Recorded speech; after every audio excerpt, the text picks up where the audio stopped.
everyone, this is Boy King Kill, and today we are not doing a crappy pasta story time. No, we're actually going to do something a little different.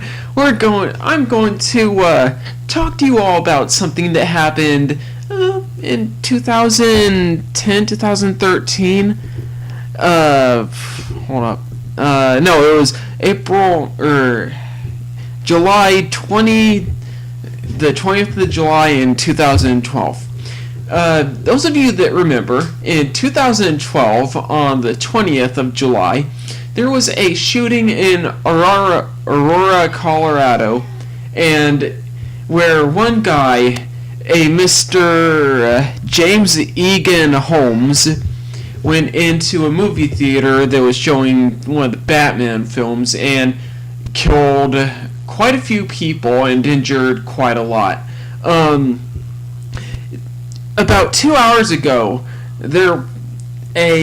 Mary Elizabeth Williams posted a news article about him entitled "His Brain," and so what essentially this article is about is the mother to James Eagan Holmes is essentially trying to she got the defense attorney to enter a plea of not guilty by reason of insanity. Now, honestly, no. I personally cannot stand by and see this murderer end up being claimed to have illnesses. I mean, yes, it is possible he might have an illness, but my issue is, if he had an illness, if something changed his brain, he would not, no way in hell, be able to calculate making a murder, like a shootout, like he did. He would not be able to think about doing that. He would have been under watch by his parents, which they should have frickin' done. I mean, the guy is like, what, 30-some, 20-some, 30-some years old now? I don't know how old he is as far as I could care. He's 5 years old as far as I could care.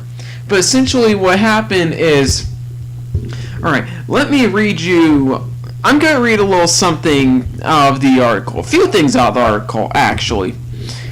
One of the things his parents said is, if that happened, our son would be in prison for the rest of his life. Well, actually, let me read the whole thing.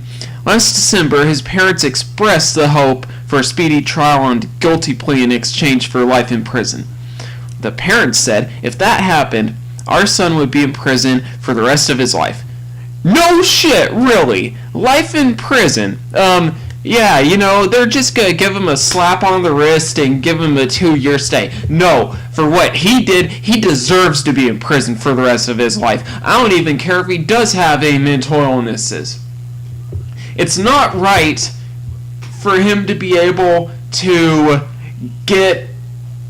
It's not right for them to just say, okay, you know what, you did something bad.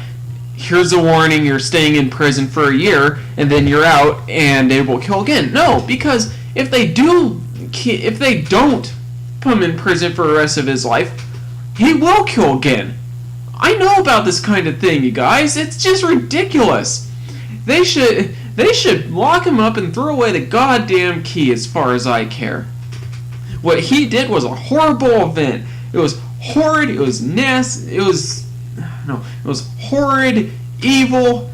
He went and murdered a bunch of people while dressed as the fucking Joker. Really? Really? Dressed as the Joker. Yeah, I don't think that they should let him off easy.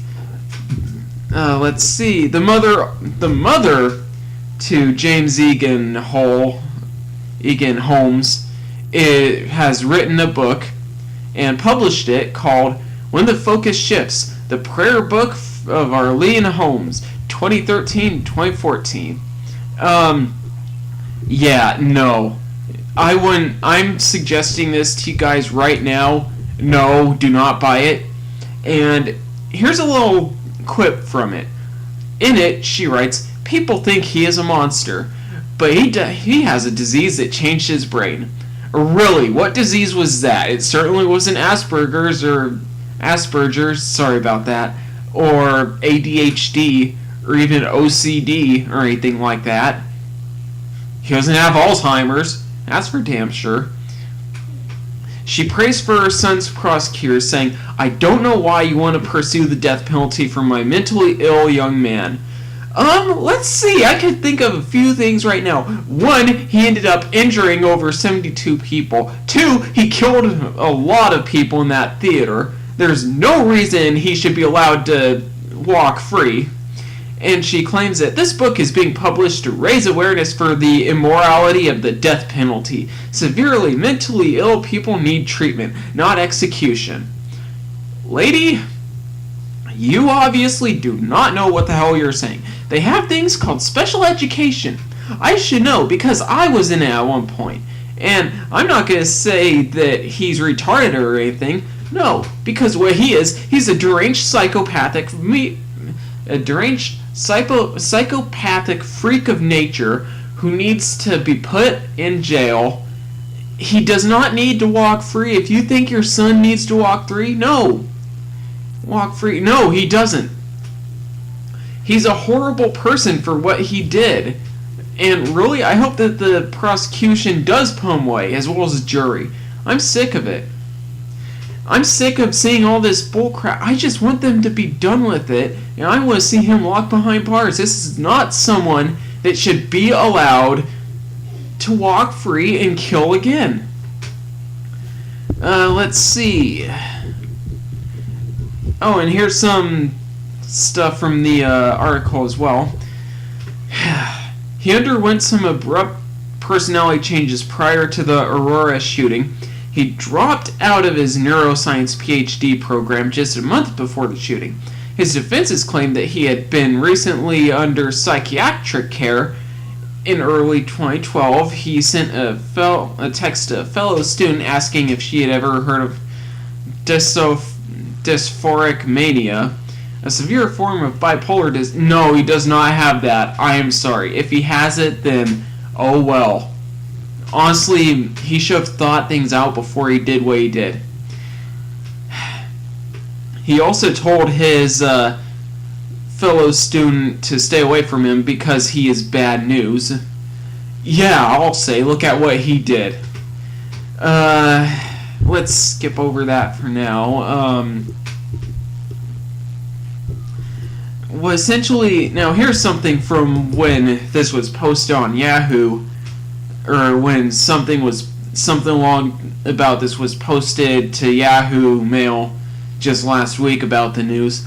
Karen Teves, whose son Alex was killed in the shooting, told Yahoo News last week that the new book is an insult to our son's memory and to our family, saying, "I struggle to understand how this individual could possibly pray for, by name, the thousands upon thousands of innocent people who continue to be directly impacted by your son's evil, premeditated acts. The release of this book is nothing more than a calculated attempt to influence members of the jury." Almost 3 years after Alex was executed in that theater, she has never even extended the decent act of a simple apology. Karen Teves, really well put. I do admit that you were a little bit crude on there, but you know what? It's all good. You're good in my books, and you have my deepest and most sincere condolences for what happened. It's not easy losing someone that you love or someone that you care about. I should know because a few years ago, my step-cousin who lived up in Oklahoma committed suicide. But anyway. And Melissa Cowden, whose ex-husband Gordon Cowden was also killed, simply says, "He's not mentally ill." No, he's not. He's a psychopath. He's one of those people that, as I have stated many times before just now, needs to be locked up for life. He does not need to be free. He's one of those people that I would rather see behind bars instead of free to commit another crime like this. And honestly, I think I'm more on the side of the victims right now than the killer, because the killer, he's obviously not mentally ill people. It pisses me off to see that these kinds of people are still around. They go, oh, well, the new Batman film is Heath Ledger and I'm going to kill a bunch of people because I don't like it. Or, oh, well, I feel like going out and killing a bunch of people for the fun of it. Yeah, no. Clearly, you obviously do not know what life is, dude. James Eagan Holmes, no. You are no longer allowed to live. I shouldn't say that. I hope that you get put behind bars. I hope that they throw away the key. And I hope that you will rot in there. This sort of thing I would not normally say. But this man committed such a horrendous atrocity, such a horrendous crime, and if they slap him on the wrist and let him go off and do his own thing, that's going to be really bad. There's going to be riots and people wanting to kill him. I'm not going to lie, you guys.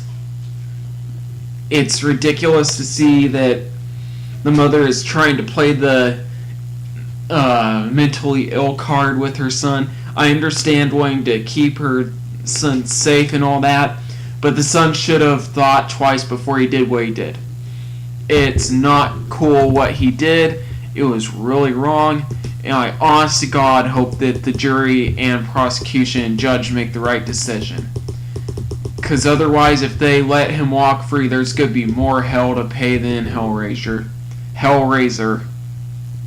Anyway, this has been Boy King Killa, and I will see you all later. Have a good day. Bye.